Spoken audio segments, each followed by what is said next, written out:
agradecemos a los participantes la alta convocatoria que hemos tenido para esta jornada inaugural. Y quiero entonces presentar a Pedro Montero de la Universidad Técnica Federico Santa María, que nos va a dar la primera charla de la tarde, Introducción a los fibrados de Ulrich y algunos resultados recientes en dimensión pequeña. Gracias, Pedro. Muchas gracias, Ángel, por la presentación y muchas gracias, bueno, a todos por la organización y por haberme invitado. Bueno, de más decir que es un gran placer verle, aunque sea de manera online, y ojalá poder ya reunirnos en persona más temprano que tarde. Así que, bueno. Bueno, como el título lo dice, esto va a ser en buena parte una charla introductoria, entonces voy a recordar algunas cosas partiendo de aspectos bien clásicos y ir haciendo un pequeño paseo hasta llegar a resultados más o menos recientes y para terminar presentando algunos resultados que tenemos en progreso junto con Juliet Prieto, que está en Boloña, y Sergio Troncoso, que pronto va a estar también en Valparaíso. Y esperemos que, bueno, que esto salga pronto en Archive, así que ahí también van a poder leerlo en más detalle si todo sale bien. Entonces déjenme comenzar con una introducción histórica al problema, una motivación a los fibrados de Ulrich. Y esto es un problema súper clásico, yo diría, por lo menos hace más de 100 años, que parte con la pregunta siguiente. Si ustedes tienen una hipersuperficie, ¿cierto? Es decir, una variable algebraica definida por una única ecuación, y yo impongo que sea suave, entonces una pregunta, digamos, clásica, de geometría clásica, es ¿cuándo existe una matriz cuyos coeficientes son formas lineales en las variables donde vive mi hipersuperficie? De tal suerte que la ecuación que la define, mi f, mi polinomio, sea el determinante de esta matriz. Entonces, hay un resultado muy clásico de Dixon, o que se le atribuye a Dixon, que dice que en dimensión 1, es decir, si yo tomo una curva plana, esto siempre es posible. En dimensión 2 hay distintos casos que hay que mirar. Por ejemplo, bueno, vamos a hacer un pequeño caso a caso en el grado. Si tengo una ecuación lineal, ¿cierto? Una hipersuperficie de grado 1, claramente puedo tomar la matriz 1 por 1 definida por esa ecuación y no hay ningún problema. Cuando el grado es 2 también es más o menos gratis, puesto que nosotros sabemos que todas las cuádricas están clasificadas por su rango. En particular, si tengo una cuádrica suave, ¿cierto? En P3, uno puede diagonalizarla de forma conveniente para tener esta forma que está acá. Y la gracia de haberla escrito de esa forma es que ahí claramente tenemos un determinante, ¿verdad? Asociado. Entonces no hay ningún problema. El caso determinante igual, o sea, cuando el grado es igual a 3, perdón, es un poco menos evidente la respuesta, pero sigue siendo cierto y es un resultado clásico de Cayley, que incluso Cayley lo utilizó en su época para poder demostrar que toda superficie cúbica contiene 27 rectas. Entonces es algo de geometría clásica. Y el día de hoy vamos a tratar de convencerlo de que si D es mayor o igual a 4, la respuesta es no en general, que no es para nada evidente, ¿verdad? Ahora, en dimensión superior, si yo quiero tomar, ¿verdad?, en dimensión 3 o superior, hay un problema técnico, que es que si yo tomo el determinante, este determinante en general va a ser singular en el espacio proyectivo. Empieza a ser singular a partir de dimensión 3 en adelante. Entonces, una forma de extender la pregunta es tomar que esta igualdad no sea una igualdad de polinomios, sino que sea una igualdad conjuntista, es decir, que los conjuntos algebraicos que definen f y el determinante sean el mismo, o en otras palabras, si quieren, por el teorema de los ceros de Hilbert, si quieren, cuando existe una potencia y una matriz, como antes, de formas lineales, de tal suerte que f a cierta potencia sea igual al determinante de esta matriz. Y eso permite resolver también el problema de singularidad. Ya ese es el marco general que vamos a estar discutiendo y comentarles que hay una respuesta bien precisa a la primera pregunta, que es lo que vamos a discutir primero. Eso fue un resultado de Boville del año 2000, no lo escribí el año, lo aprovecho de escribir, esto es el año 2000, donde él está estudiando hipersuperficies determinantales, justamente así se llama el artículo. Y la respuesta es la siguiente. Si uno tiene una hipersuperficie de grado D en el espacio proyectivo, el hecho que F se puede escribir como el determinante de estas matrices, de formas lineales, va a ser equivalente a que exista un fibrado vectorial de rango 1, o en otras palabras, un fibrado en recta. Pude haber escrito directamente un fibrado en rectas, pero no lo escribí así por lo que viene justo después. Y una sucesión exacta de esta forma, una resolución de este fibrado vectorial. Entonces, primero, para los que estén más habituados a la versión más geométrica de los fibrados vectoriales, que es ¿cierto? Una variedad E sobre mi variedad de base, en este caso hipersuperficie, de tal suerte que cada fibra sea un espacio complejo, en este caso de dimensión 1. Bueno, eso es una variedad, ¿cierto? Ustedes no tienen, a priori no tiene sentido una sucesión exacta, pero ustedes saben que la información de darse un fibrado vectorial es equivalente a darse el haz, o gavilla, si quieren, de secciones, ¿cierto? Y ese sí puedo meterlo en sucesiones exactas, y eso es lo que uno hace usualmente por uso de notación. Identifica este fibrado vectorial con ese haz.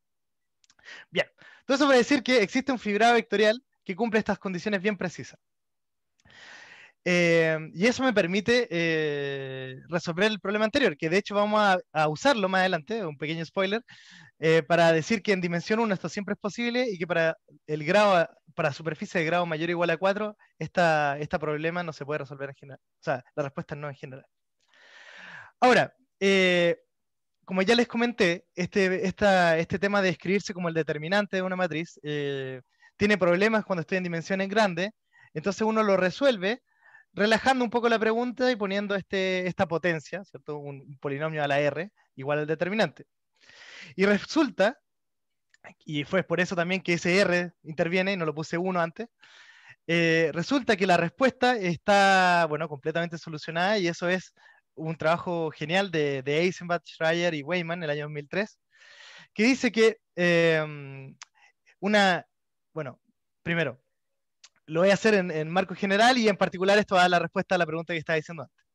Pero de manera más general, si uno tiene una variedad algebraica, no necesariamente una hipersuperficie, cualquiera, en algún espacio proyectivo, y yo me fijo este incrustamiento, o sea, yo me fijo las ecuaciones si quieren, o equivalentemente me fijo un sistema lineal muy amplio, o que es equivalente también a fijarse una sección hiperplana, en fin, todo equivalente, pueden fijarse lo que más les guste.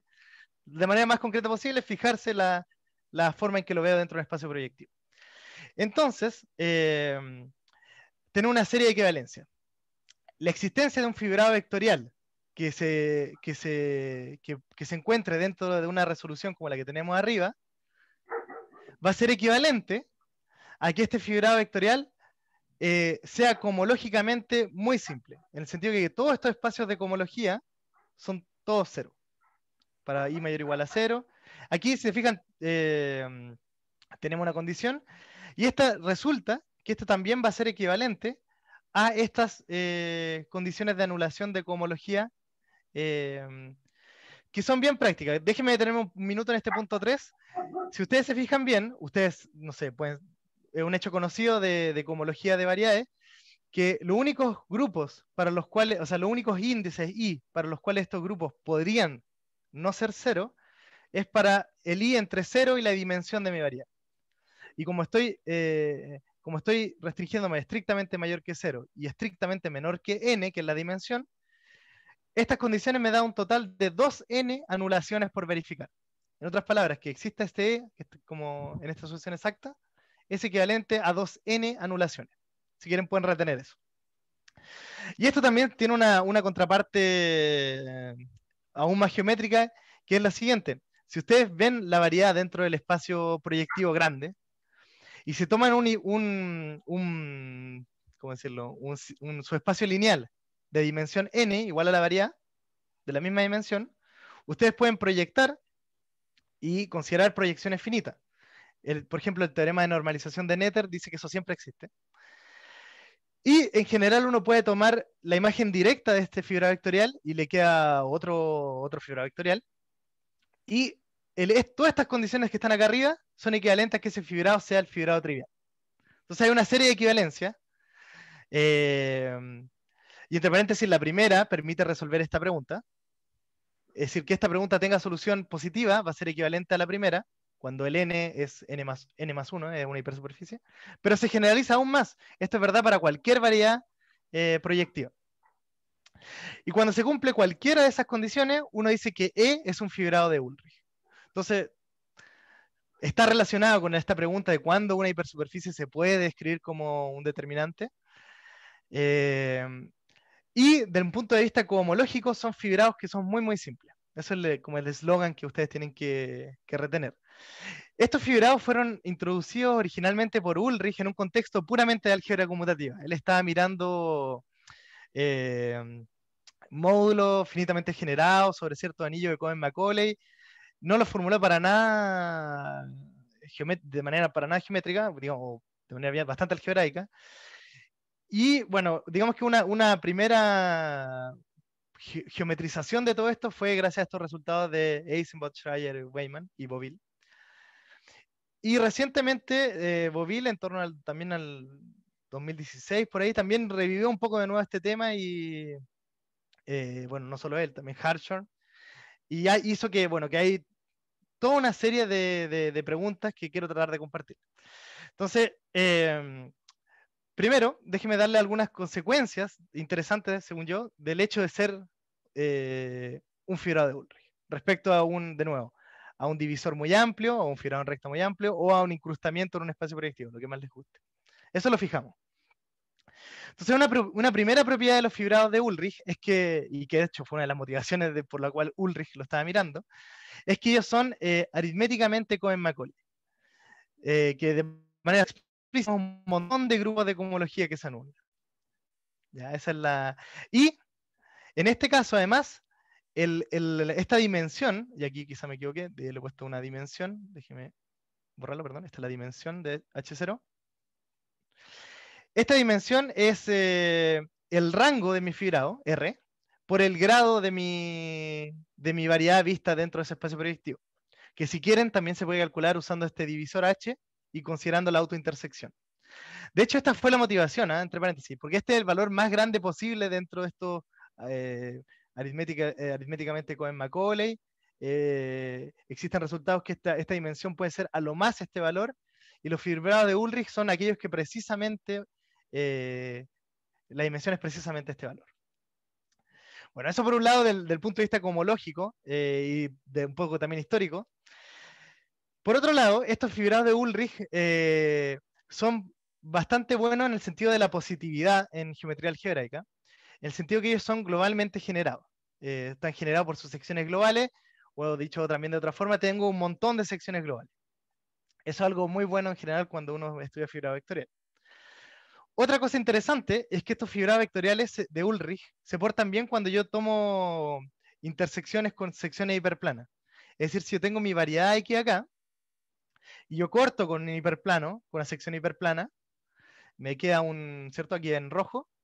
Y bueno, yo naturalmente puedo restringir mi fibrado a esa subvariedad, y resulta que, y también puedo restringir ¿cómo es esto?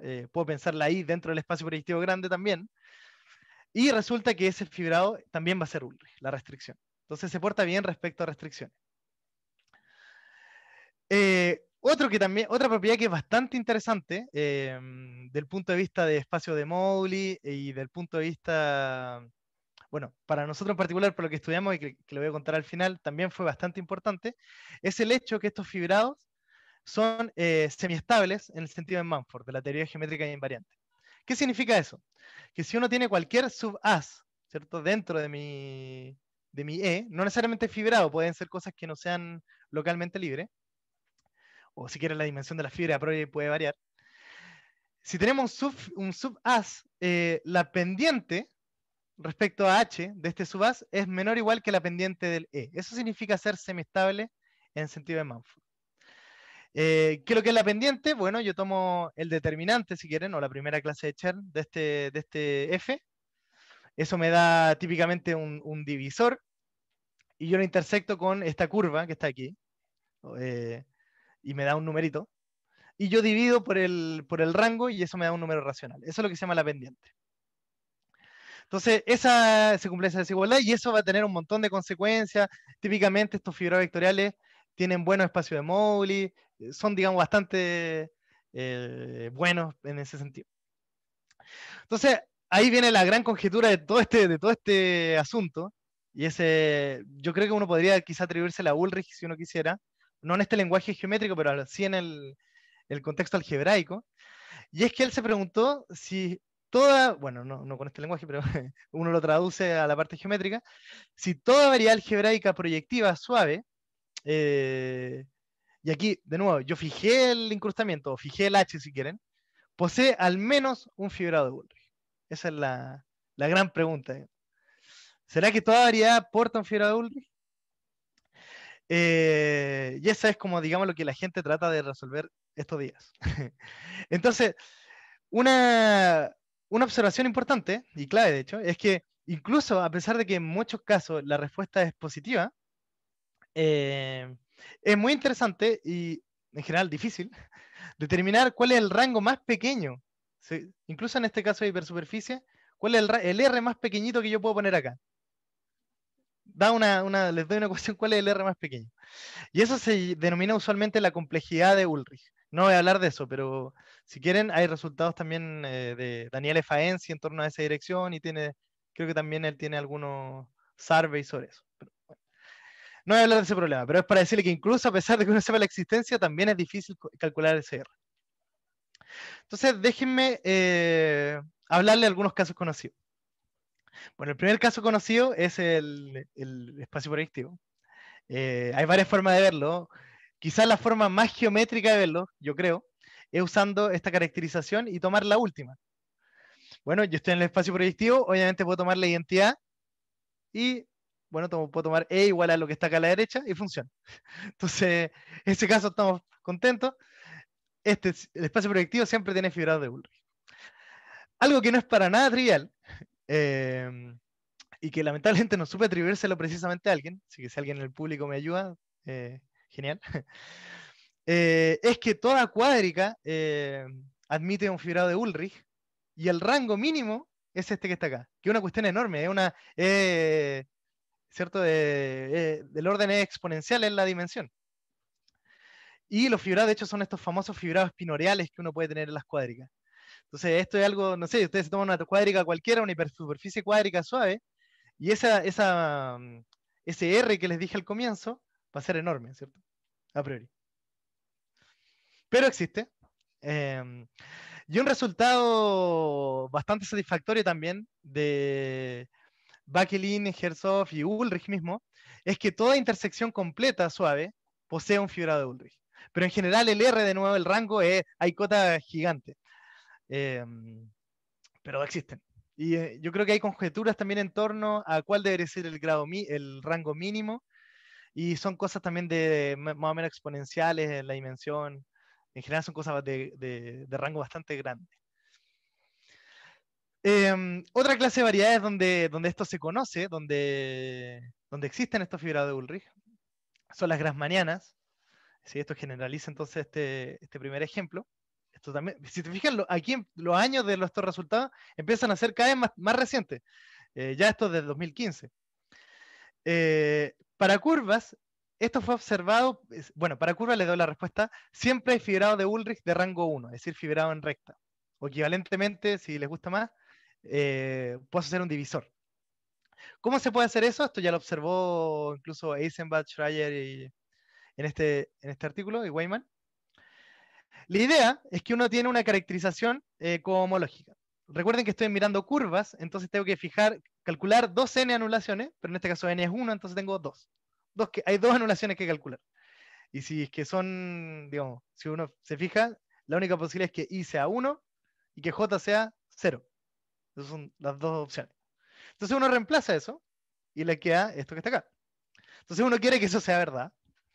Entonces uno le llama, no sé, a este f, y resulta que este f es un fibrado de rango 1, un fibrado en recta, un divisor si uno quiere, y uno quiere que la cohomología sea 0. Entonces hay unas formas de producirse eso. Si uno toma un divisor muy general de grado G-1, y muy general puede ser incluso en un sentido bastante preciso, fuera de un divisor teta en este variedad de Picard, ¿cierto? De divisores de este grado, funciona. Entonces tengo que, si tomo un fibrado en recta muy general, voy a poder producirme un fibrado en recta de Ulrich, de rango 1. Y ahora si se devuelven al comienzo de la discusión de motivacional e histórica, eso implica el resultado de Dixon, porque R es 1. Entonces, déjeme revolver. Lo siento. Entonces, en mi curva plana, yo siempre puedo producirme este fibrado de rango 1, y por ende, toda curva plana se puede escribir como el determinante de una matriz de formas lineales. Estamos felices. Entonces, eso es una forma bastante esotérica de recuperar este resultado súper clásico de curvas planas. Ahora, déjenme mencionarles que en dimensión más grande es bastante difícil tener fibrados de Ulrich de rango 1, o sea, fibrados en recta que sean de Ulrich. Por ejemplo, si uno se toma una hipersuperficie suave, ¿cierto? De tal suerte que todos los fibrados en recta sean múltiplos de 1 dado, ¿cierto? O sea, que el grupo Picard sea de rango 1. Así que. Y que el grado sea mayor o igual a 2, ¿cierto? Para que no sea el espacio proyectivo. Entonces, hay dos situaciones naturales en que eso pasa. La primera, por los teoremas de estos de sección hiperplana de Lefschetz, esta condición de acá es gratis si la dimensión de mi objeto es al menos 3. Eso siempre va a pasar. Y cuando yo estoy en dimensión 2, en el caso de superficie, el famoso teorema de Noether-Lefschetz me dice que esto ocurre gratis, cuando, bueno, no gratis, es el teorema, cuando el grado es al menos 4. Entonces, por eso yo les decía que esto se lo iba a explicar. Entonces, bueno, procedo a explicárselo. El punto es que si existiese un fibrado en recta de Ulrich, de rango 1, la condición de Ulrich, esta anulación que está, perdón, que está por acá, cuando el I, ¿sí? cuando el J vale 0, perdón. Si pongo J igual 0, me queda que H0 de E de menos H vale 0. Entonces, si uno calcula eso, bueno, eso tiene que ser verdad. Y también, por lo que les comenté antes, en un fibrado de Ulrich, estas secciones son el rango del fibrado por el grado. El rango es 1 y el grado es D, entonces esto me da D. Bueno, entonces, si yo reemplazo este A aquí, en L, esto me quedan estas dos condiciones, que O de A-1 no tiene secciones, pero O de A sí tiene secciones. La única forma en que eso sea posible es que el A sea 0. Y eso, bueno, implicaría digamos que si yo reemplazo A igual 0, me queda el fibrado trivial, y yo sé que el fibrado trivial, las secciones son de dimensión 1, y por ende este grado sería 1. Es una contradicción. Entonces eso me dice que en general no puedo esperar que de fibrado de Ulrich de rango 1, y también me dice que una superficie general de grado mayor o igual a 4 no se puede escribir como el determinante de una matriz de formas lineales. Entonces, bueno, pero gracias a estos resultados que ya les mencioné antes, para alguna potencia suficientemente grande sí va a ser posible. Bueno, para terminar un poco este recuento de qué es lo que se conoce, déjenme comentarle que, bueno, y aquí pueden ya observar que los años de estos resultados son bastante recientes, son todos posteriores al 2010 inclusive.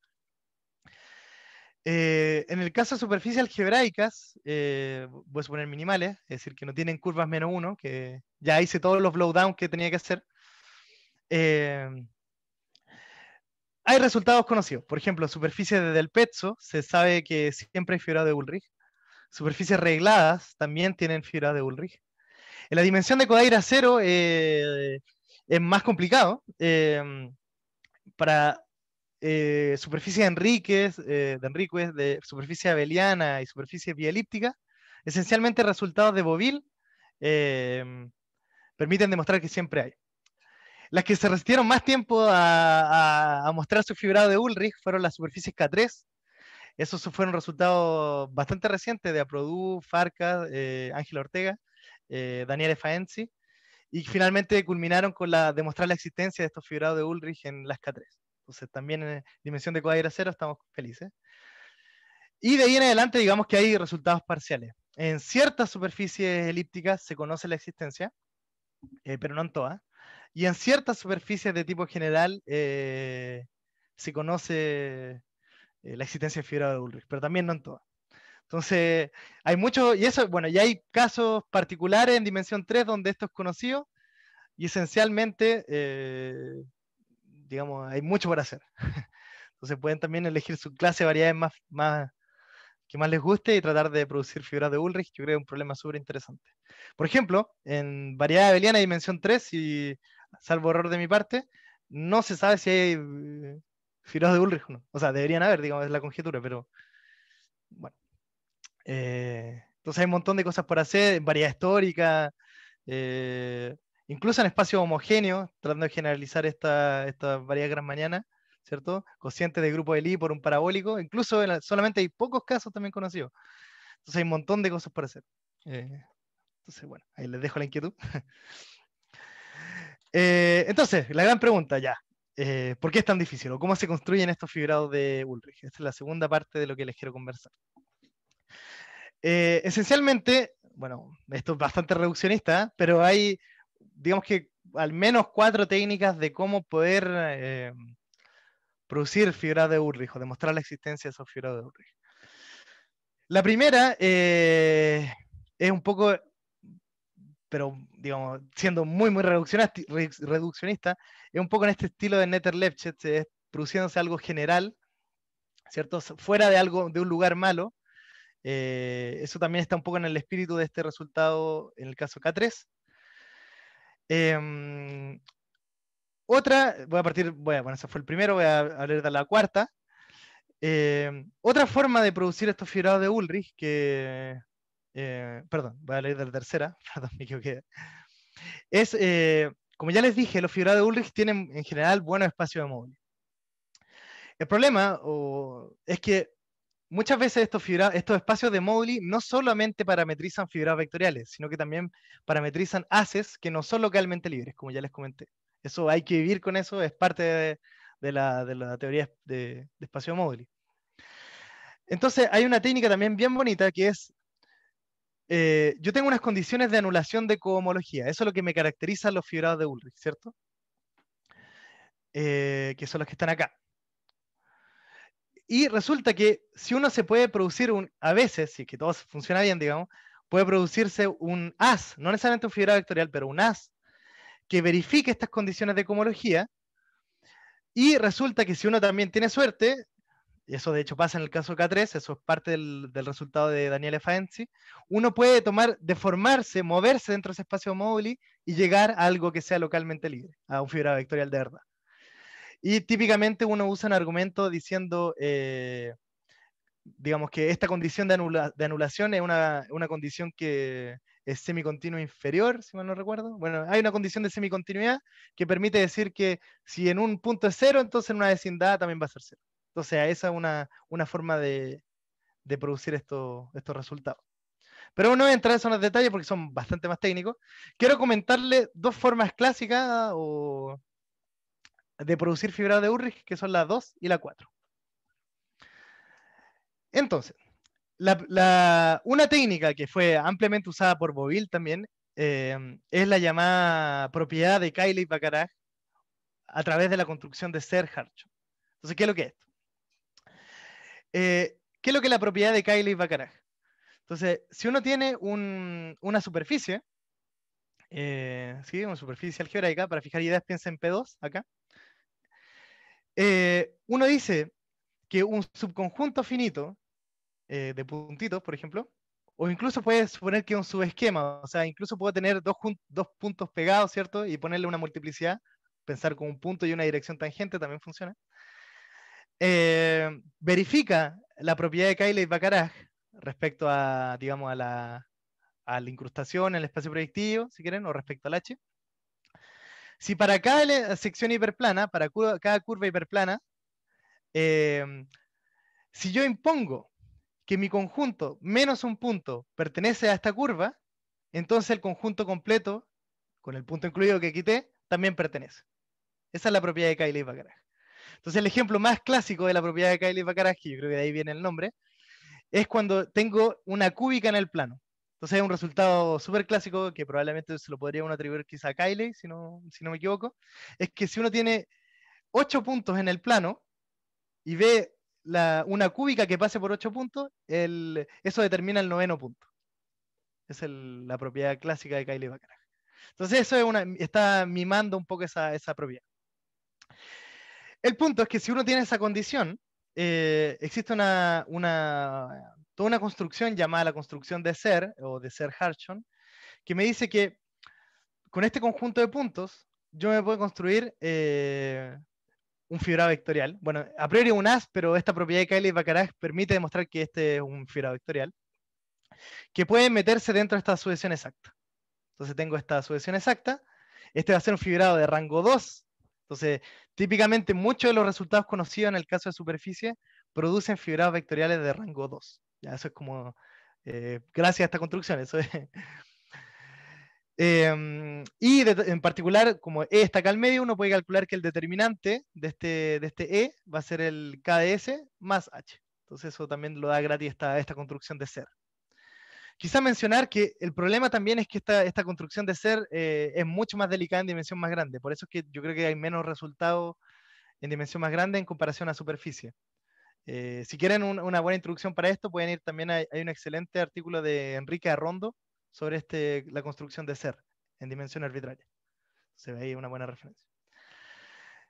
Bien, entonces uno tiene este E con esta sucesión exacta, ¿y qué es lo que hace uno? Bueno, uno tiene un cierto grado de libertad, ¿cierto? Tiene estos puntos que uno puede elegir convenientemente, y la idea es que si uno tiene suerte, le estoy siendo súper reduccionista, pero si uno tiene suerte, por ejemplo, eligiendo puntos muy generales, en fin, se va a satisfacer esta propiedad de Cayley-Bacharach. Por ende, voy a tener gratis esta sucesión exacta.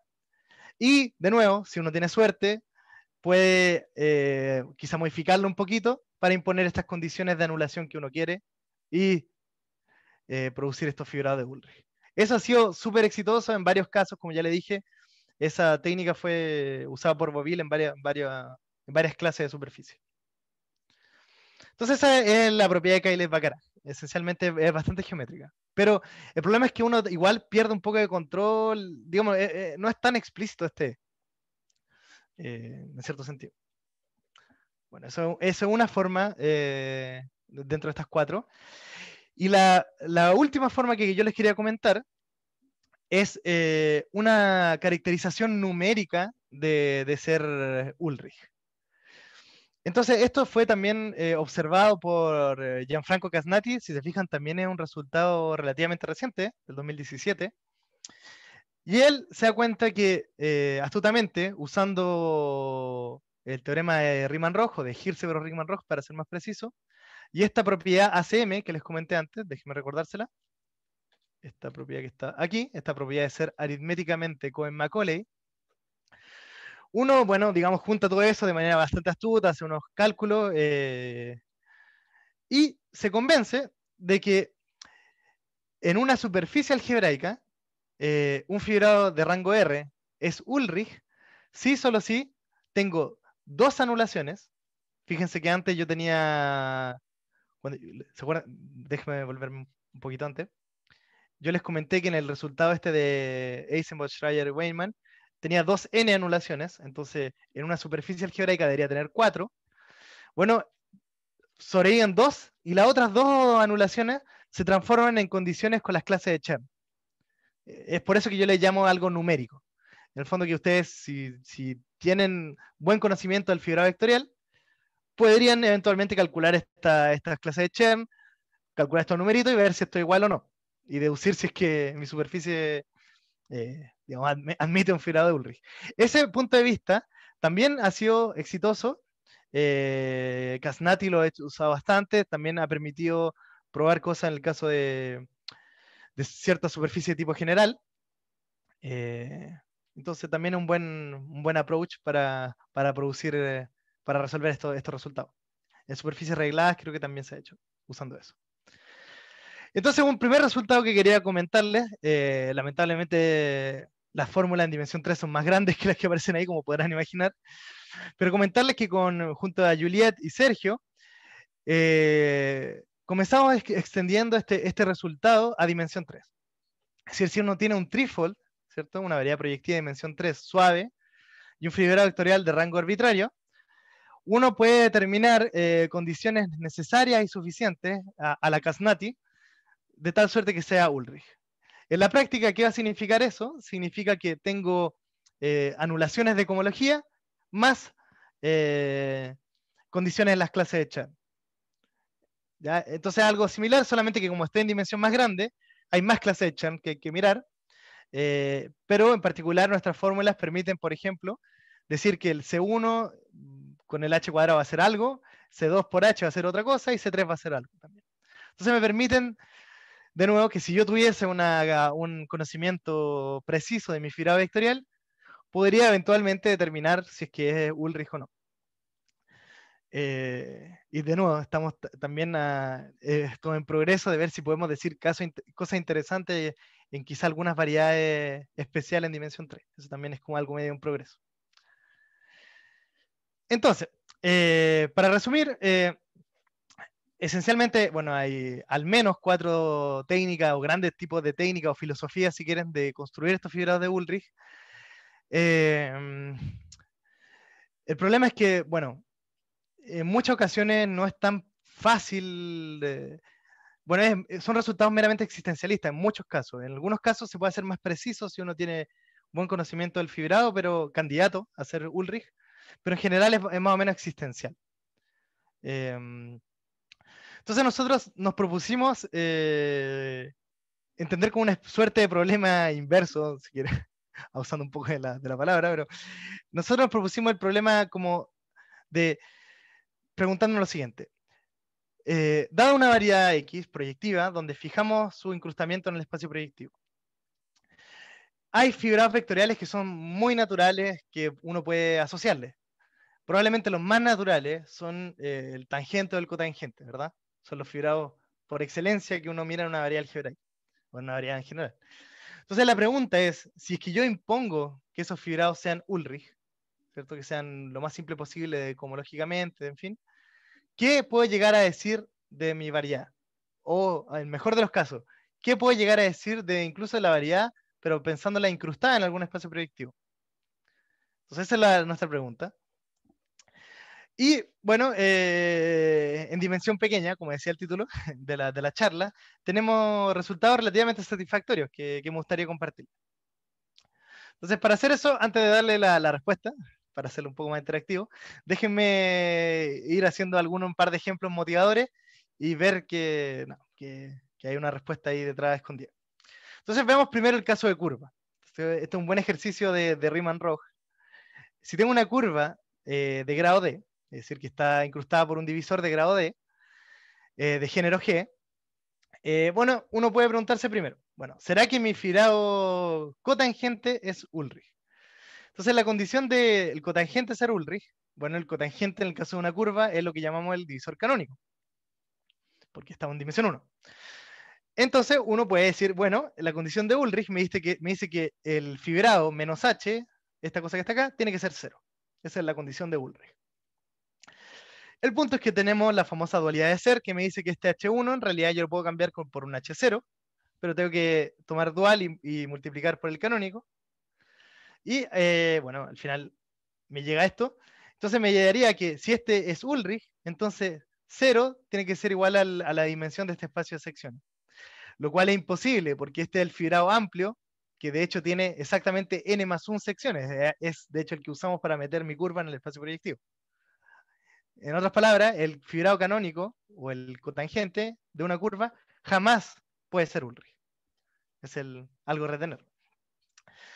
¿Qué pasa en el caso del tangente? Bueno, en este caso, como de nuevo estoy en dimensión 1, el tangente no es nada más ni nada menos que el anticanónico.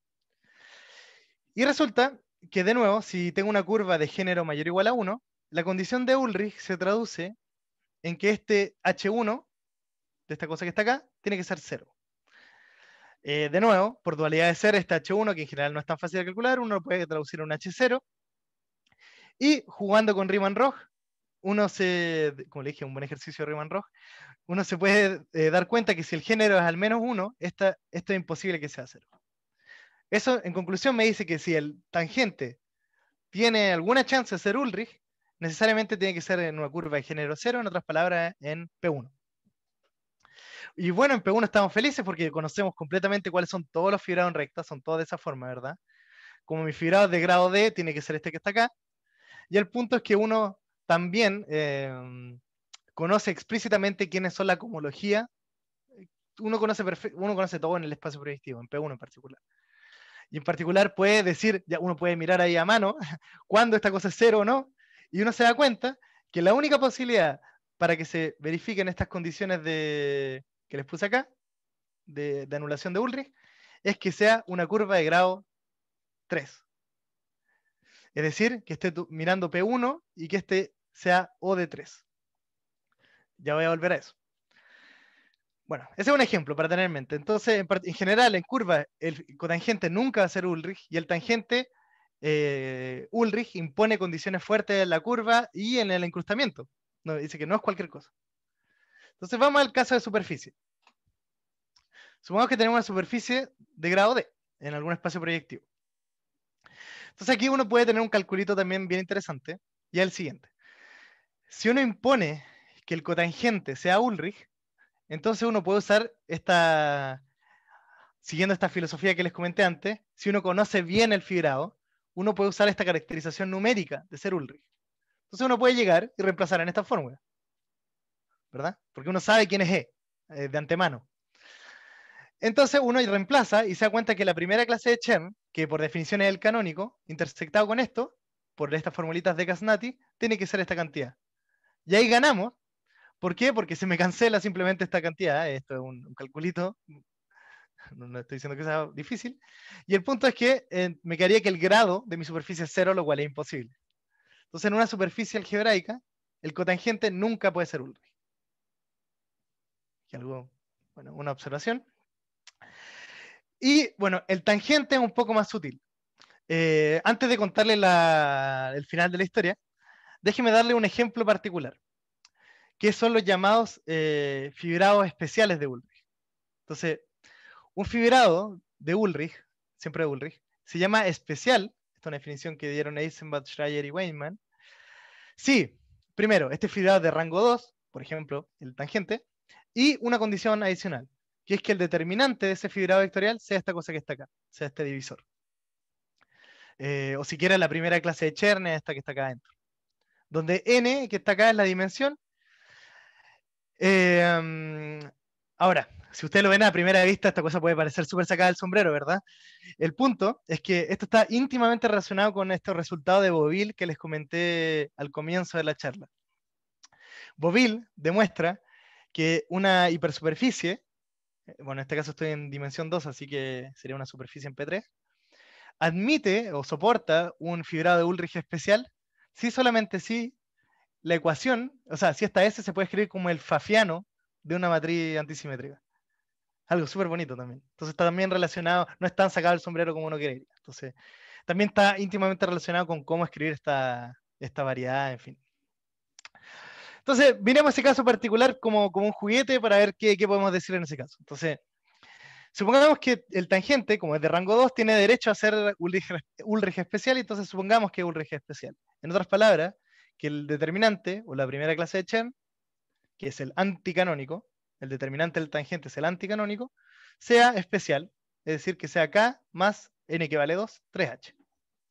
Entonces, si uno hace las cuentas, uno se deduce, pasando de un lado para otro, nomás esto es un ejemplito, que el anticanónico es 3 veces un amplio. 2 veces el anticanónico es 3 veces un amplio. ¿Qué quiere decir eso? Que el anticanónico es amplio, y esa es la definición de una superficie del pezzo. Entonces, ya impone que no estoy en cualquier tipo de superficie, estoy en una superficie del pezzo. Y la gracia de estar en una superficie del pezzo es que yo conozco también relativamente bien el grupo de Picard. Este es un grupo abeliano, finitamente generado, y lo más importante es que es libre de torsión. O sea, no hay la parte de grupo finito, todo es cero. Entonces realmente estoy con un reticulado, lo cual es bueno porque puedo jugar, o sea, puedo despejar como uno pensaría que puede despejar en la vía, digamos, si esto fuese una ecuación en los enteros. Y en particular, la condición que le acabo de decir, de que el menos 2 veces el canónico es 3h, me permite decir que el anticanónico es 3 veces algún amplio. para algún amplio. Y ustedes, bueno, dicen, bueno, ¿y a mí qué? El punto es que esa es una de las tantas caracterizaciones del espacio proyectivo. Es un teorema, digamos, bien de los años 70 de Kobayashi Oshai, que se dice que si uno tiene una variedad con anticanónico amplio, lo más amplio que puede ser el anticanónico es el espacio proyectivo.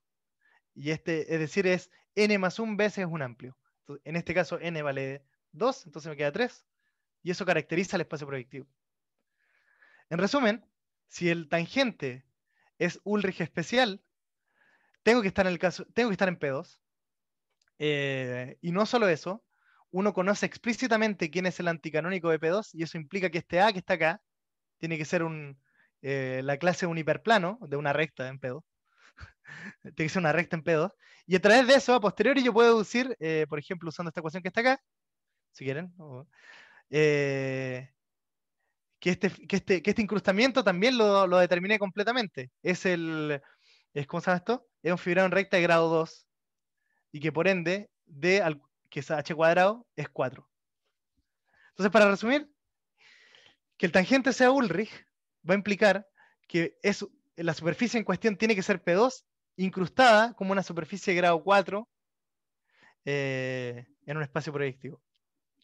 Y ese es, bueno, uno de nuestros resultados, que esto no solamente ocurre en el caso especial, sino que tenemos lo siguiente. Y este es el teorema, digamos, principal que les quiero compartir hoy. Y supongamos que uno tiene una variedad proyectiva suave de dimensión n. Y me fijo de nuevo el incrustamiento en un espacio proyectivo. O si quieren, se fijan en el divisor muy amplio. En fin, todo eso es equivalente. Entonces, un primer resultado es que, independiente de la dimensión, el fibrado cotangente jamás puede ser Ulrich. Eso es, digamos, no solamente un ejemplo, sino que esto es en general. Y el segundo resultado es que si la dimensión es pequeña, es decir, si estoy en lo más dimensión 3, si el tangente fuese Ulrich, entonces realmente estoy en los ejemplos que les conté antes. Es decir, las únicas variedades hasta dimensión 3 cuyo tangente es Ulrich, como lógicamente lo más simple posible, son este P1 visto en P3, usando estas ecuaciones, ¿cierto? Es la llamada twisted cubic, o no sé, lo traduje como la cúbica torcida. O bien es el plano proyectivo P2, visto en P5 como una superficie de grado 5, y eso tiene un nombre, es la superficie de Veronese. Entonces son objetos de geometría algebraica clásica que uno estudia, no sé, cuando uno aprende geometría algebraica.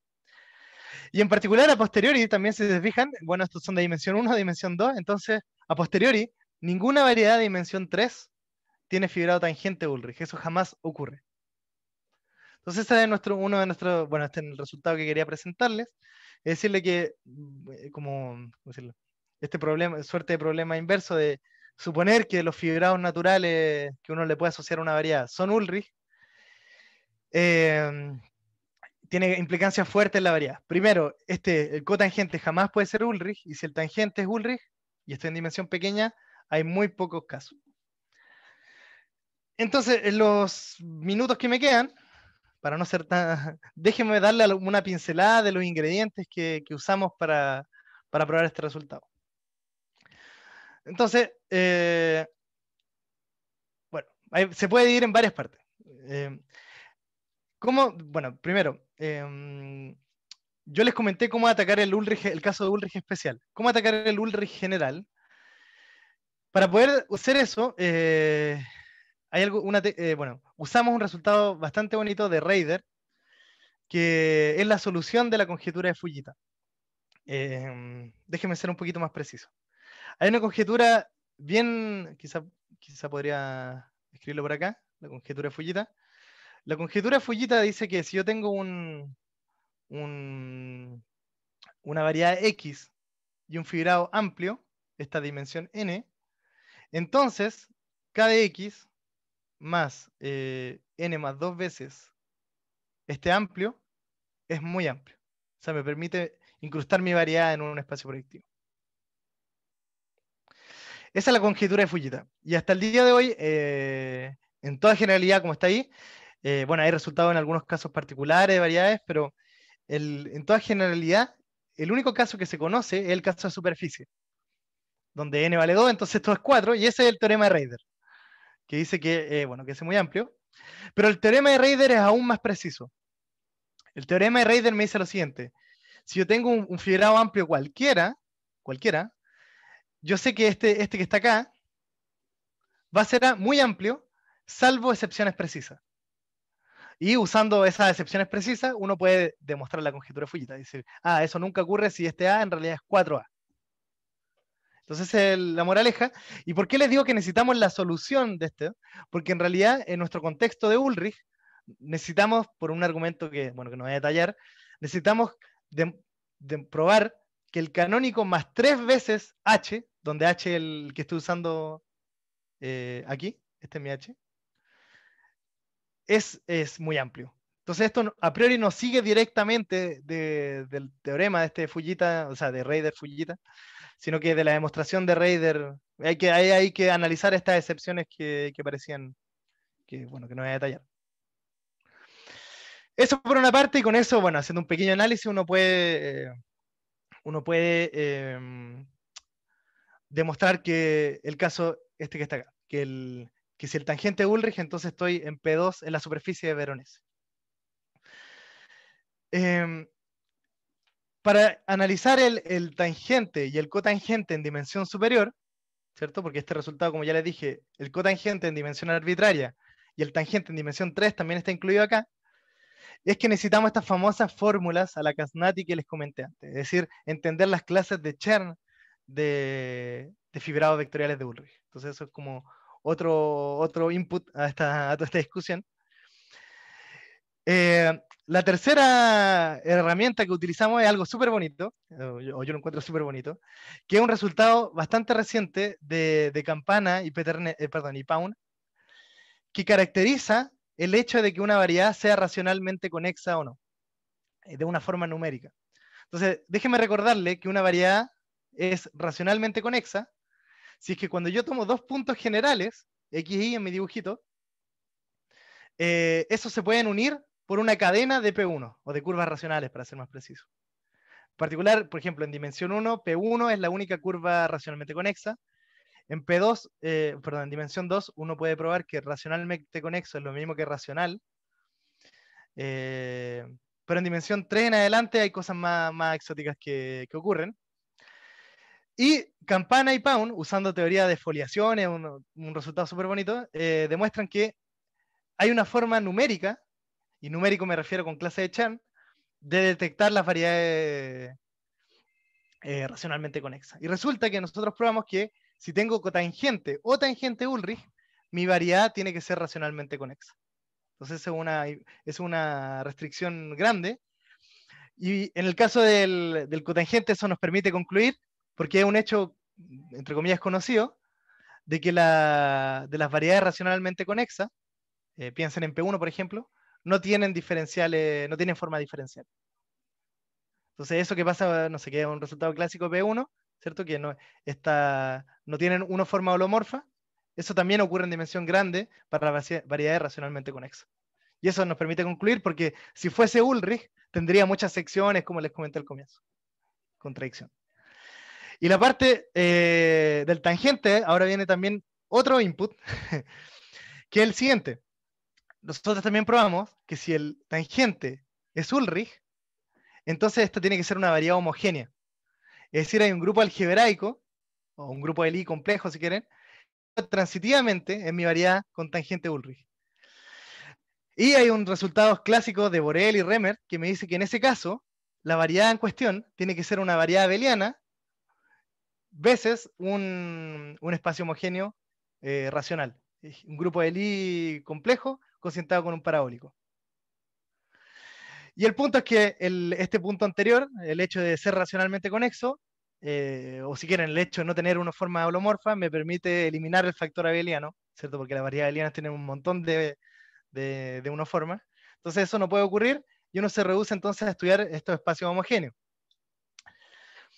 Y ahora sí que el último de los inputs en esta demostración es que en dimensión 3,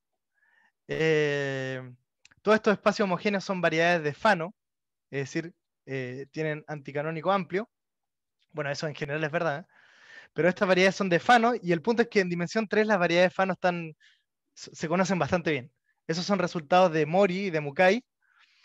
Y las variedades Fano homogéneas se conocen aún más debido a una famosa conjetura de Campana y Peternel, que en dimensión 3 no es conjetura y que está relacionado también con esta cosa, que caracterizar entre todas las variedades Fano cuáles son las homogéneas.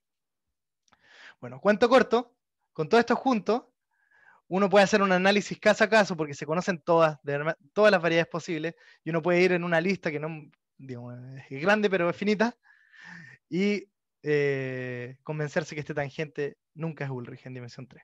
Entonces ese es el esquema de la demostración. Y simplemente para concluir, déjeme darle algunas como preguntas que se desprenden de toda esta discusión. La pregunta natural, obviamente, que uno se puede hacer inmediatamente, es si que existen variedades de dimensión más grande cuyo tangente sea Ulrich. Bueno, eso está en progreso, es algo que estamos mirando en este minuto. El problema, digamos, es que en dimensión más grande estos espacios homogéneos se vuelven también más complicados. Como ustedes sabrán, los grupos de Lie, hay estos grupos de Lie excepcionales, ¿cierto? La geometría se vuelve cada vez más compleja, porque los grupos de Lie son cada vez más complicados en dimensión más grande. Tenemos también toda la libertad de este parabólico que uno elige, ¿cierto? Pero es un caso particular que estamos tratando de culminar, es el caso en que esta variedad tiene rango de picar 1. O en otras palabras, cuando uno tiene el diagrama de Dynkin del grupo de Lie, uno escoge un nodo nomás, con el parabólico. Y ahí decir algo un poco más explícitamente. Eso es algo que estamos ahí en progreso.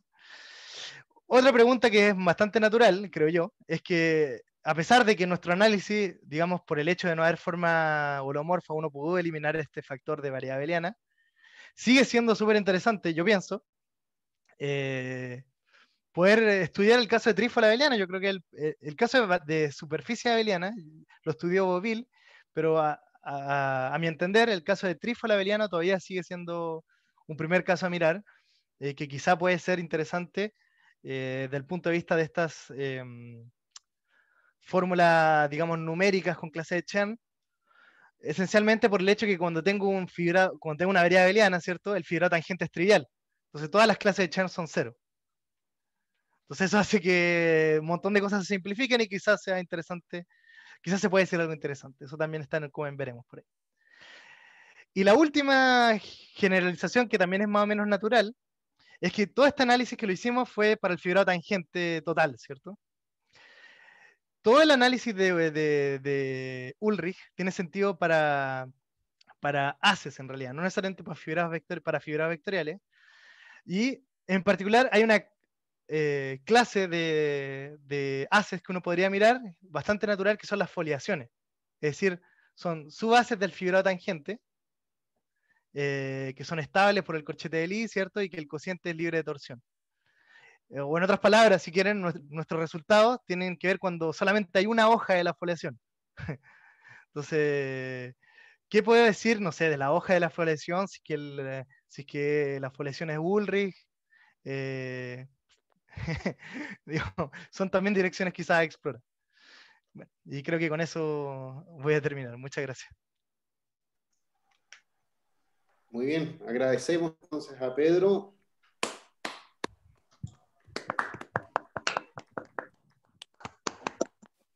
Y tenemos entonces tiempo de hacer las preguntas correspondientes. Yo Quien quiera tengo varias preguntar, abre preguntas. su micrófono. Yo tengo varias preguntas. Sí, yo también. Perdón, la Grassmanniana, el Sí. tangente de la Grassmanniana es ¿El tangente de la Grassmanniana? Sí. No, hay una forma de verlo que está un poco en este trabajo en progreso, Okay. que tiene que ver con la forma siguiente. Uno puede demostrar que si una, bien heurísticamente, que si una variedad es Ulrich, o sea, tiene tangente Ulrich, perdón, el grupo de automorfismo en general es muy grande. Y resulta que cuando uno tiene espacio homogéneo, G módulo P, uno entiende más o menos cuál es la relación entre la dimensión del álgebra del I, ¿cierto? Bueno, y la dimensión de la variedad misma, ¿cierto? G módulo P. Y usando ese tipo de argumentos uno puede descartar, por ejemplo, el caso de Grassmanniana. Ok, la otra pregunta es, cuando está tu variedad metida en un proyectivo, ¿tienes el haz normal o el fibrado Ajá, normal? ajá. ¿De ese tienen información? Ah, no se me había ocurrido. No, es una buena pregunta. No. La otra pregunta es, ¿cómo se Ujú. comportan, por ejemplo, cuando multiplicas, cuando tensoreas dos fibrados de Hurwitz? Ah, en general, cuando uno toma, por ejemplo, producto de variedades, si tengo X por Y, y tengo un fibrado de Ulrich en X y otro en Y, yo puedo, bueno, déjame, quizá mejor escribirlo. Voy a hacerlo por acá, no sé, crear una paginita. Si uno tiene aquí X, y tengo aquí, no sé, un E, y aquí tengo un Y, tengo aquí, no sé, un F, uno puede tomar el producto, y aquí arriba tiene el fibrado que se llama el fibrado, no sé cómo llamarlo esto, cajita, que es tomar la primera proyección, ¿cierto? La primera proyección y tensorizar. Ese va a ser Ulrich, pero no respecto a la polarización que uno, como inocente que uno cree. O sea, si uno tiene eh, no sé, aquí tiene un H1 y aquí tiene un H2, no va a ser Ulrich respecto a H1, H2. Hay que modificar un poquitito para eso. De hecho, esa es la razón, y es una excelente pregunta, porque uno podría decir, bueno, si P1 tiene Ulrich y P2 también, bueno, P1 cruz P2 también debería tener, ¿cierto? Pero la respuesta es no, debido a ese problema que hay que hacer un pequeño twist. Ok. Ok, y la otra pregunta ya nada más, estos son semistables. Sí. ¿Qué tantos, digamos, en un espacio móduli son generales o son puntos aislados o cómo se Mm, comporta? mm, Digamos, te yo- forman, si te sí, fijas, fijando los invariantes y todo eso, si te fijas en todos los que sí, son sí, Hurwitz, sí, sí, sí, sí. que es una subvariedad, Sí. subdivisores, son puntos aislados o Sí, bueno, no quiero una respuesta precisa porque no tengo exactamente las dimensiones en la cabeza, pero me da la impresión que son en general cosas eh, especiales, digamos, no es como algo tan genérico. ya, porque si Eh, tienes uno y lo tesoreas, por ejemplo, con una lineal de grado cero, ujú, estarías recorriendo varios, ¿no? ujú, ujú, ujú. Entonces es lo que Claro, sí. es como que eh, ahí tendrías, por ejemplo, al menos la PIC cero estaría contenida en tu módulo. sí, sí. Claro, ahora, el problema es que, o sea, como lo veo yo, también no es como una respuesta precisa, aquí es una pregunta interesante. Yo creo que si uno tiene como algo que es numéricamente trivial, como que no tiene problemas, por ejemplo, en este espíritu con la parte B y C. El problema es que podría quizá pasar algo con la cohomología, no lo sé. Habría que pero algo mirar es una pregunta interesante, creo. Ok, gracias. No, gracias por la pregunta. Bien, más preguntas. Yo tengo una Sí, pregunta. justo que está ahí en esta fórmula, la Casnati que encontraron ustedes, ¿cuántas cohomologías se hacen cero o cuántas necesitan que se Ah, hagan cero? sí, bueno, eso también es uno de nuestros, bueno, nosotros queríamos que fuesen así como el mundo ideal, que era que mitad y mitad, ¿no? Que era como tres fórmulas de Chern, de clase de Chern y tres anulaciones. El punto es que ya dándolo vuelta de todo, por todos lados, finalmente llegamos a cuatro anulaciones, pero que no son tan malas, digamos, son típicamente H0 y H1. Digamos que si uno tuviese positividad o cosas, podría uno verificarla si uno tiene suerte. Tenemos cuatro, para ser más precisa la respuesta. Ya. Cuatro anulaciones y tres fórmulas. Sí. Pedro, yo tengo una pregunta. ¿Sí? Más general, sí. Por ejemplo, para cuádricas o para grassmannianos, ¿se conoce para alguna dimensión cuál es la complejidad de Ulrich? Ah, sí, eso. De hecho, sí, eso quizás no lo mencioné, Pero por ejemplo, para cuádricas, esto es optimal. Sí. Ok. Sí, por ejemplo, si ustedes se toman, no sé, su cuádrica favorita, digamos, no sé, x0 al cuadrado más x, no sé, está en dimensiones xn más 1 al cuadrado, y esto quiero que sea a la r determinante de una matriz, ese r es enorme, que no es para nada evidente, siendo que la cuádrica puede ser súper simple.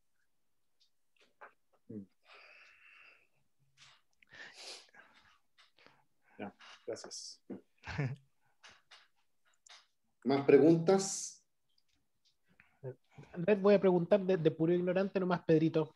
Entonces, tú sabes que yo no soy exactamente geómetra algebraico, pero hablaste de cosas de las que yo se supone que sé algo, ¿ya? Y entonces, porque al final estabas mencionando esto Sí, de parabólicos y sí. cosas de ese estilo. Y de De eso hecho, se yo tengo supone varias que preguntas yo, para ti, entre paréntesis. de esas cosas se supone que yo sé un poquito, ¿ya? Ajá, sí. Lamentablemente no por estas cosas, sino que por otros. Eh, el tema es que uno puede construir, la construcción más fácil de parabólico es ir tomando subconjuntos de raíces, de verdad que es Ujú, una ujú, cuestión que ujú. uno puede ir jugando en las álgebras clásicas a la matricita, es una cuestión bien combinatorialmente bonita y simple, muy simple. Ujú. Eh, pero ¿sabes algo de eso? O sea, me refiero a que, por ejemplo, ir tomando distintas raíces te van Sí, dando distintos parabólicos e ir jugando de manera combinatorial simple, ¿ya? ujú. ¿Cuál es la relación entre las elecciones de las raíces y toda esta cosa? ¿Por Sí, casualidad? bueno, por ejemplo, no sé, si uno tiene, a ver, déjame ver, si uno tiene, por ejemplo, un espacio vectorial de, no sé, dimensión, ¿cierto? N más 1, todo esto es lo Ujú. complejo, ¿cierto? Esto es lo complejo. Sí, sí. Y uno tiene, no sé, un SL, B, si Sí, no para digo hablar de raíces de manera coherente, hagámoslo todo en C, me parece. entonces uno tiene ¿cierto? No sé, pues, el diagrama de Dinkin, Ujú. con mis Exacto. numeritos, así los pongo. No sé, por ejemplo, si uno elige, ahí como ya les dije, el número de picar, de hecho, se puede demostrar que tiene que ver con cuántos cosos pinto acá. Ese Exacto. esencialmente. Por ejemplo, si pinto S, me sale espacio proyectivo. Si Ujú, pinto N, me sale el proyectivo dual, ¿cierto? Porque tengo ujú. y si pinto cosas en el medio, me salen Grassmannianas. Las mañanas, sí. Pero si pinto, por ejemplo, 2 Es, cosas más exóticas, por así ejemplo, es. sale el Mm, activizado del tangente de PN, cosas así. ya. Yo, por ejemplo, Eh, de esas cosas yo no sé. Yo me las sé como cocientes nomás, pues, pero ya. pero el punto es que, digamos, estos son Gmod P, ¿cierto? Este es mi G. Ujú, Y el punto es que yo tengo información sobre la dimensión de los automorfismos de mi X, o de la dimensión del álgebra de Lie. Eso es por nuestro análisis con las clases de Chen y toda esa historia, uno puede demostrar que esta cosa en realidad es relativamente grande. ya. Y eso esperamos, bueno, sabemos que en muchos casos eso nos permite descartar varios casos. Por ejemplo, Ya. el Grassmanniana, como me preguntaron también antes. Ujú. Bueno, e ir tomando grupos más exóticos y al ir Es el pintando, problema. claro. Sí. Sí, sí. Por ejemplo, no sé, estos G2 cocientados con P1 y cosas de ese estilo también. Cosas de ese estilo, sí. Ujú. Ya. Entonces, ahí yo he estado sacando cuenta de eso, pero no a la geométrica algebraica. Yo sé que están ahí. Ajá, ¿Ya? ajá, Porque con estas cosas tú sabes que se pueden. De hecho, el mismo Wyman estuvo haciendo el mismo Wyman estuvo ajá, haciendo hartas cuentitas de clases características sí. para estos bichos, po, Ujú. ¿ya? Quizá comentar, déjame un mini comentario antes Mm, porque parece que hay más preguntas, pero un comentario así pequeñito, es que hay unos resultados clásicos de Borel que dicen que si yo tomo el HI de variedad homogénea mm, y el tangente, esta cosa es cero para todo I mayor o igual a 1. Entonces, podría uno estar como tentado a decir, como que son muy buenos mm. candidatos a ser Ulrich porque el tangente es ese, pero si yo reemplazo este tangente por el tangente menos h, resulta que no cualquier espacio homogéneo puede aparecer. Hay resultados de dos matemáticos, Merkulov y Schwarzhofer, algo así, que estaban estudiando justamente holonomía irreducible de ciertas conexiones, y dicen, si eso pasa, si esa cosa es distinto de cero, entonces, digamos, ellos saben cuándo no puede pasar. O sea, no es cierto que para cualquier espacio homogéneo esa cosa se anule. Ujú. Veo a Ángela que está levantando la mano. Gracias, Pedrito. Gracias. Ángela. No. Ángela está silenciada, no sé si...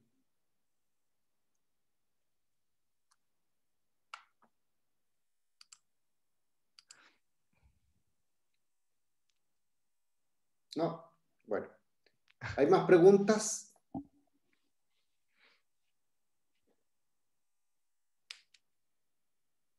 Bien. Agradecemos entonces nuevamente a Pedro